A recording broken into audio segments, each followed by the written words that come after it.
Hello and welcome to the YXE Sports Podcast for the week of March the 29th, the final few days of March. Hard to believe that April is right around the corner. It's getting nice out. We are full on in the spring melt here in Saskatoon and Saskatchewan, even though we did have a blast of winter earlier today, but that seems to have already disappeared. The days are getting longer. It's just a fantastic time of year. It's Matt Morrison with you. Thanks everybody for tuning in, whether you're watching on the YXE Sports Podcast Facebook page, the Wendell Clark's Classic Grill and Bar Facebook page, no YXE, and of course, anybody listening to the audio version of this podcast, thanks so much. Big news in, well, basically all around sports. I guess that's what happens when you don't have a show for 2 weeks. The MLB finally got a deal. The Husky women's hockey team got bronze at Nationals, but probably the biggest story of them all isn't a local story, although the Saskatoon Blades clinched a playoff spot. It is the national story that is going from coast to coast right now, and it is the Canadian men's national soccer team, because they have clinched a berth in the World Cup for the first time in 36 years. And here to talk about it is, I guess we can call him officially a friend of the program or a semi-regular, but Lee Kormish joins us once again. So Lee, thanks so much for taking the time here today. And you got to just be brimming over the past few days. Take me through your thoughts and emotions, ever since the weekend here. Well, thanks for having me on. I appreciate the kind words, and I could talk soccer and World Cup all day with you, Matt, and now we have a reason to do that. So even better. I flew to Costa Rica. I decided to go on that trip a couple months ago because we had a realistic chance of qualifying down in San Jose. And I booked the return flight to Toronto to stay there so that I could witness the Jamaica game at home. And given everything and where we were in the standings, I banked on us clinching in one of those two games. So I had to be there because I've been doing this for 27 years.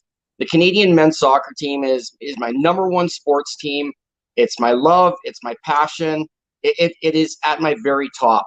And we have had not only dark years, we've had dark decades. It's been 6 dreadful qualifying cycles to go from not even making it to the final round to qualifying with a game to spare. Oh wow, I'm just I'm in full elation. It's been a celebration the last few days here. So you were in Toronto, like you had mentioned. I saw some pictures, some videos over the course of the weekend from Toronto, and it looked like just they had the red smoke show going and all sorts of things.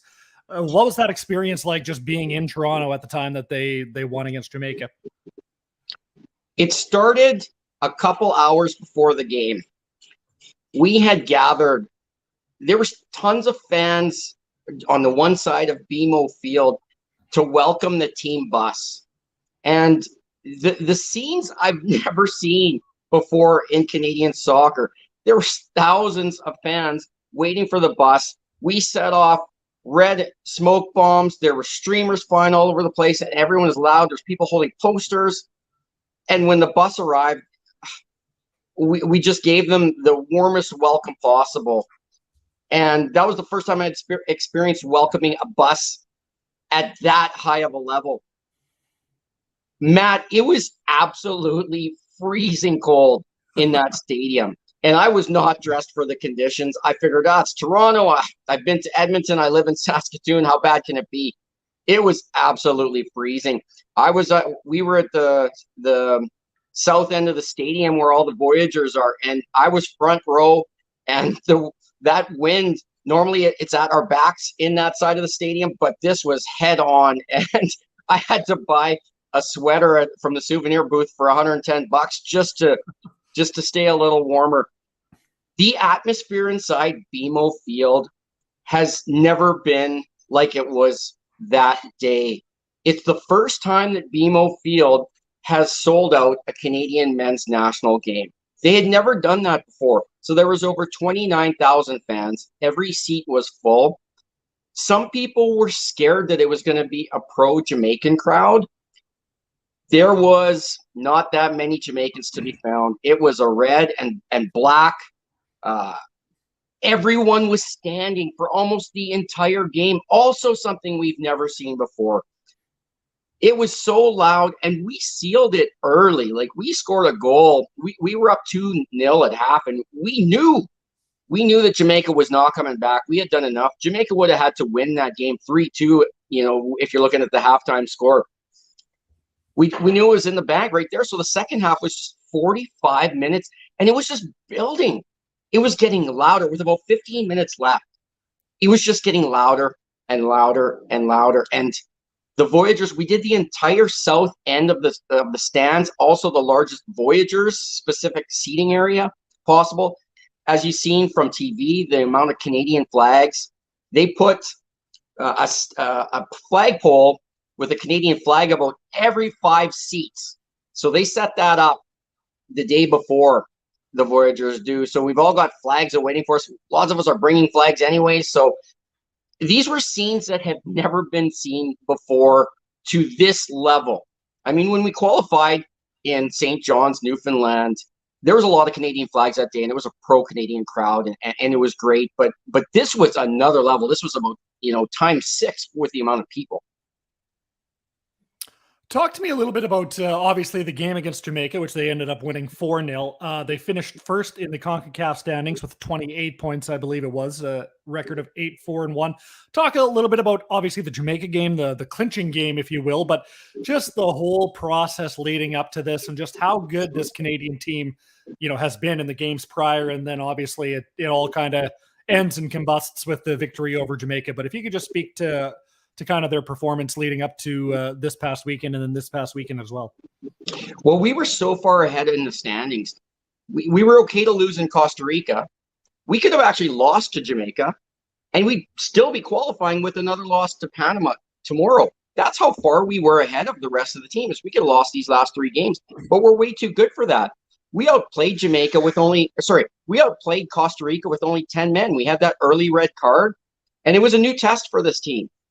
And we took it to them. We could have easily qualified in Costa Rica. We were a little subdued leaving the stadium, but it was cool because we were looking at the other results and we're like, okay, we're not qualified yet.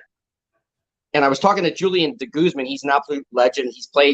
He's a second most capped player under Atiba Hutchison now. And he said, Lee, this will make for the bigger story. It'll be qualifying at home in Toronto. And he was absolutely right. We could have beat Jamaica 7-8-0. Like, it was a complete domination. It could have been 5-0 at half. So, and if you look at the other 7 teams in the group, no one outmatched us. So we got 4 points from Mexico. They only got 1. We got 4 points from USA. They only got 1. We beat every team in the group. We were head and shoulders the best team, and this is a likable group. If you start to follow the team and anyone watching or listening today, these are likable guys. From Alphonso Davies to Jonathan Osorio to Milan Borjan, who's plays his club football in Serbia, to Richie Larea, to Tejon Buchanan, to Stefan Estechio. It's a likable group. And John Herdman is a very likable coach. The country fell in love with him when he got us 2 bronze medals for the women, and now being in charge of the men. Oh man, he is. We need to give him like a Medal of Honor or something like that. I don't know, something. Our country's got to do something for him because he's originally born in England. He's a brilliant man. But we finished first. Actually, we still got 1 more game left, and if we get 31 points, those are Mexico numbers. Those aren't Canada numbers. To go, if we win tomorrow night against Panama, and I'm fully confident we are going to do that. They're going to have some fun. They're going to go down there. We're going to have 9 wins, 4 draws, and a loss. You would have won a lot of money if you could bet anything near those results. I'm glad you brought up John Herdman because he was actually one of the guys I was going to ask you about, and also Alphonso Davies. So a 2-part question. 1, how much credit do you give John Herdman for the turnaround that this program has seen? And maybe if you could just speak to the roster itself, because for a few of those games, Alphonso Davies wasn't in the lineup. I think that just kind of goes to show how deep this roster is and how much depth this team has. But maybe if you could just speak to both of those things. Yeah, the depth of our roster is incredible. We made a 3-man substitution in the second half, and to replace your entire back line with 3 formidable players, we've never had that. We've never had a handful of players that can score goals. In the past, we would be hoping, wow, I hope that one guy from England comes over to play in the tournament, so that's our chance to score goals.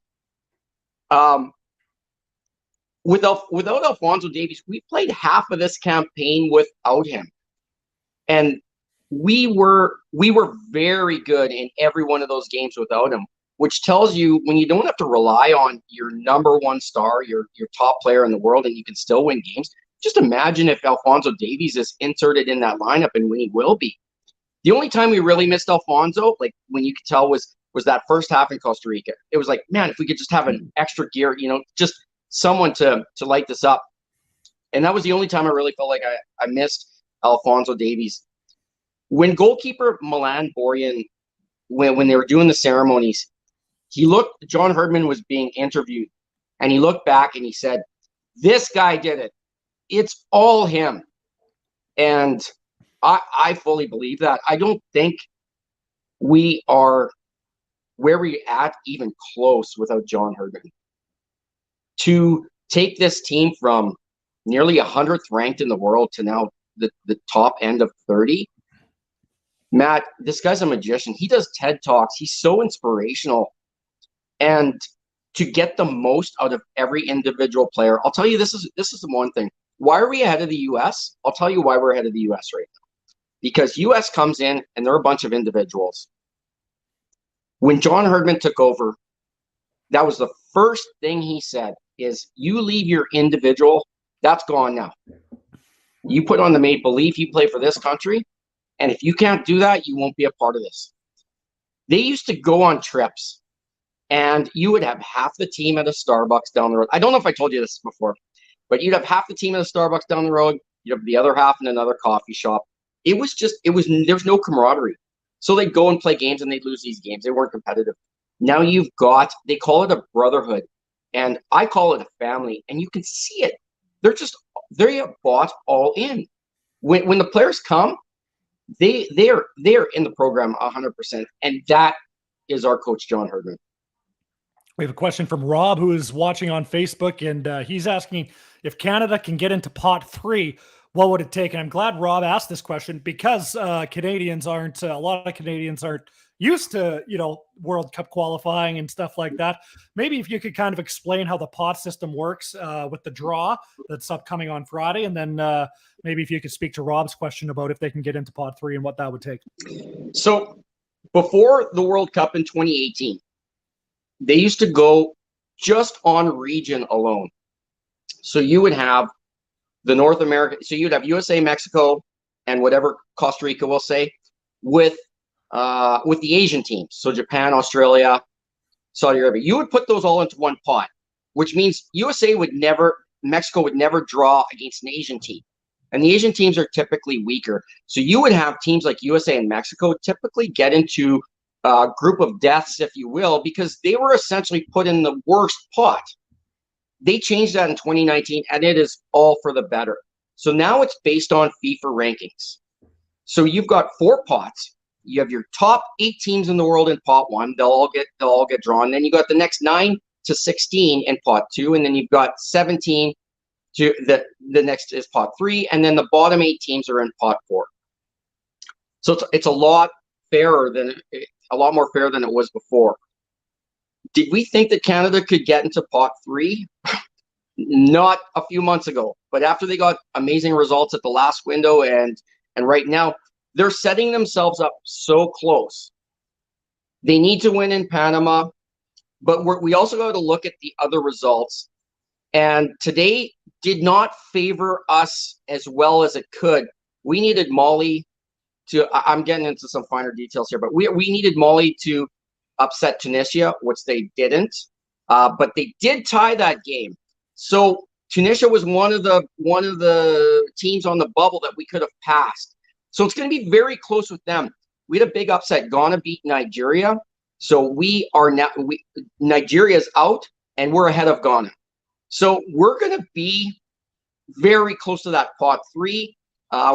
We've got statistical minds working on it as we speak. But we're so to speak, we're on the fence. We're not going to find out just yet. The FIFA rankings come out. I believe they are coming out on March 31st, and then the draw is April 1st. So on the 31st, we will find out if we are pot 3 or pot 4. Very exciting if we get pot 3, but it's not the end of the world if we get pot 4, because I looked at some of those teams in pot 3, and there are a lot of teams that we can beat in pot 3 that I think we'd be very competitive against. Where pot 4 is going to have a couple teams that are tough to beat. You're going to have either Wales, Ukraine, or Scotland in pot 4, and you're going to have possibly Peru in pot 4. So there is some difficult teams in pot 4 as well. Of course, it is the YXE Sports Podcast. Lee Kormish joins us to talk about Canada's first World Cup of Soccer berth since 1986. And of course, it's all brought to you by the great folks at Wendell Clark's Classic Grill and Bar in Saskatoon. That place was bumping this weekend.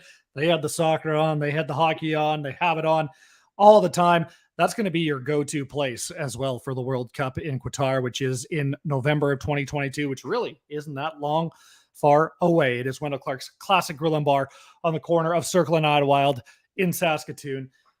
Lee, so what's next now for Canada? Obviously, they have the game tomorrow, and then they have the draw on April 1st, which is this upcoming Friday. But between now and November of 2022, what's it look like here for this Canadian national team?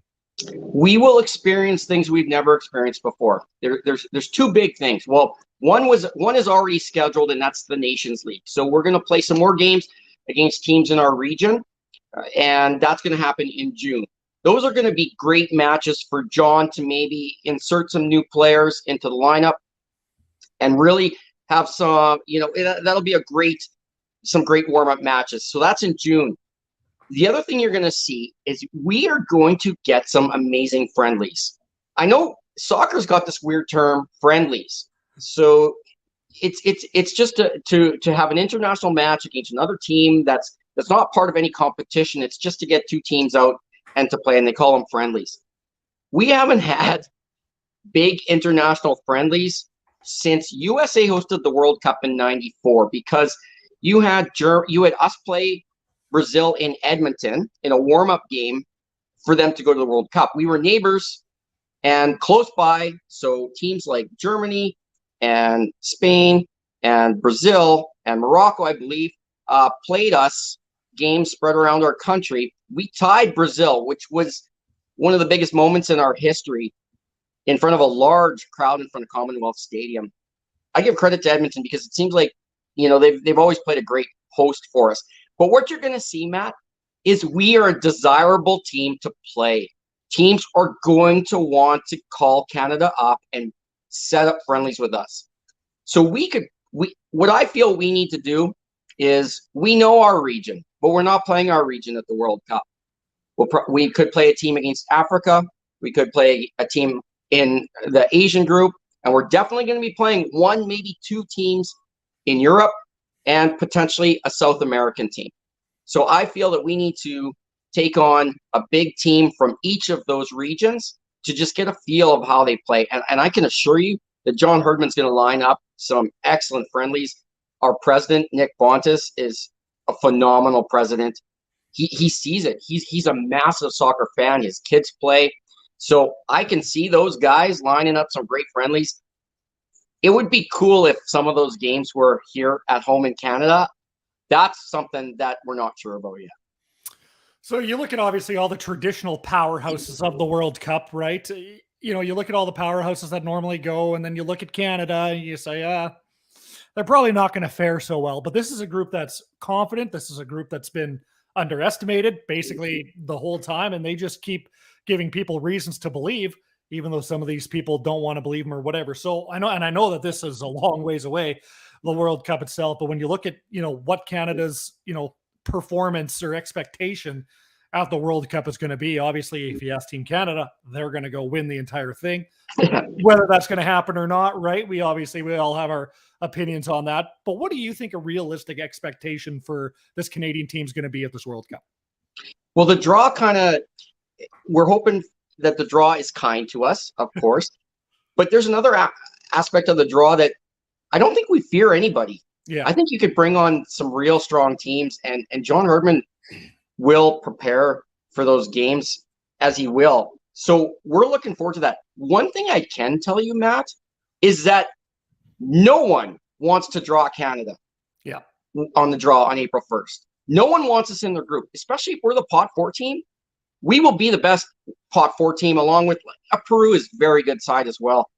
No one wants us in their group because they know that we're going to go in as a dark horse, so to speak, that term. I think this is what I think. I think that we will be the darlings of Qatar. I think that the neutral fans will fall in love with this team. I think that the locals, Qatari, neutral fans like to attach themselves. Host countries like to attach themselves. I think we'll be the darlings of Qatar. Realistically, what can we do there? Well, in 1986, we didn't score a goal. We didn't win a game, and we didn't tie a game. So the first thing we need to do is score a goal. And that's going to happen. There's no way we're going 3 games without scoring. We've got a really confident side that I said can play against anybody. I think we'll get out of the group. I don't think we're just going to score a goal. Christian Jack said, listen, we're Canada and these boys, they're not just going to make up the numbers, so to speak. I see us winning our first ever match of the World Cup and drawing or winning a second one. We're not sure about that. I think we'll experience a loss in that first group. So I think we'll go 1 win, 1 loss, 1 tie, possibly 2 wins. We'll go into the round of 16, and that's where it's everything to play for, because that'll be a knockout game. If we finish second in our pool, we would play against the first place team in another pool, which is very difficult. Mm-hmm. If we could surprise the world and win our group, now I'm talking a little bit crazy there, but as a fan, you always want to hope for the best. But if in that round of 16, my goodness, man, all to play for. That I think we'll make it to the round of 16, and then that will be the world. Wow, you think that Canada soccer is and the fans in our country are getting excited now? We are just getting started. Mm-hmm. There is a lot of Canada that doesn't even know we're playing. There's a lot of Canada that doesn't have a clue what's going on. But when the World Cup hits in November, this fan base, it'll grab the entire country's attention, and you will see more fans join us in November when the World Cup starts than this last year has, and the next few months. Well, and it's a young Canadian group as well, right? So, I mean, you look at 2022, let's say you get to the round of 16. I think that's a goal that's very attainable and a goal that should happen. Canada should be very proud of themselves, right? And then, after that, you look ahead to 2026 and things like that. The sky's the limit. We're running out of time, but I do want to bring this up because you also took in the Toronto Raptors game over the weekend as per your Twitter. And we can joke about this now because nobody was seriously hurt, but right. I can't remember who the Raptors were playing, but the arena did have to be evacuated due to a fire at one of the speakers, one of the overhead speakers at Scotiabank Arena. And you were there, you were on Twitter talking about it. What was that experience like? I mean, just out of all the Raptors games to go to, or, any other sporting event other than soccer while you're in Toronto, I mean, out of all the events to go to, the Raptors play 41 home games a year, and the one that you go to, this happens. What was that like? Yeah, let me tell you about that. It's pretty interesting. Yeah, of all the games to go to, exactly. Yeah. So my favorite player growing up was Reggie Miller. Right. And so it was the Indiana Pacers have always had a place in my heart. So when I looked at the schedule, wow, Pacers are in town Saturday night. For sure had to get a ticket. So I went to the ticket booth. The only tickets they had, $276. Oh. So I went out to the scalpers, 150, 150, 150, 150, everybody. There was no one even. I had $100 in my pocket. Well, I had 160, but I was trying to get it for 100. I went to the Ticketmaster resale site, and they were about 110, 120. I went and asked a couple more scalpers, and I went back to the Ticketmaster resale site, found a ticket for $82. So I was pretty excited. So I got in just as the national anthem was playing, and I got the beer boy came around, and I got a beer. Matt, those beers are $20. $20 for a tall can. I kid you not, it was $20 plus my tip was $2, so $22. I'm sitting there enjoying the game. Raptors are absolutely destroying the Pacers. They were up by 30 points, or I don't even know. They outscored them. I think they scored 41 points in the first half. They scored 41 points in the first quarter. I noticed behind the one basket that security was emptying that section. I'm watching this happening. And then they empty another section just above it. So you've had this large chunk behind the basket, and then you saw firemen come in. And I started talking to my neighbors, and I'm like, guys, look at this. What's going on? And so the game kept going on. Then security came over and emptied the whole section beside that. So now you've got the entire section behind the one basket gone, and you've got about a half a dozen firemen walking up and down, kind of looking up, looking around. I had no clue what was going on. I don't think many people did. So the players started shaking hands and started leaving the court. And we're like, oh my goodness, okay, breaking the game, no problem. We waited about 5 minutes, and then the announcement comes up. Everyone calmly evacuate the building. No one was scared. No one was in trouble. Like you said, safety first. I'm getting tons of messages from back home. I thought I'd throw up a video and stuff like that. So we all very calmly left the building. There was absolutely no pandemonium or whatsoever. It was very calm. People are just kind of wondering what's going on.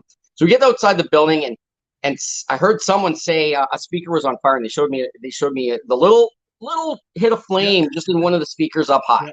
And I'm like, wow, okay, that's the reason. Okay, no bomb threat, nothing like that. So I'm like, all right, well, let's wait around the stadium. It's freezing cold outside. And we hear the match is suspended. So we're like, okay, well, I'm going to start walking back to my lodging. I'm leaving Air Canada Center kind of vicinity there. And I see a screen in one of the bars. And the score was higher than when we left. And I'm like, the game's restarted. You can see that the stadium's empty. So I'm like, okay, I'm going to try to go back in. So I went back up to the security backs. Like, there's a lot of glass doors at ACC. Yep. Or sorry, Scotiabank Center. Jeez, I keep calling it. I'm used to Air Canada Center. Their backs to the windows. One guy came out, and we're like, is there any chance any of us are getting back in tonight? He said 0. So I'm like, okay, well, nothing I can do. Got to go home. But yeah, of all the games, there was 4 minutes and 5 seconds left in the second quarter when that happened. Just, yeah, amazing. But that's what I heard. I heard that the arena staff and everybody that was, and, credit to the fans as well, everybody exited in a very calm fashion, orderly fashion, and getting people out of the stadium was actually quite simple.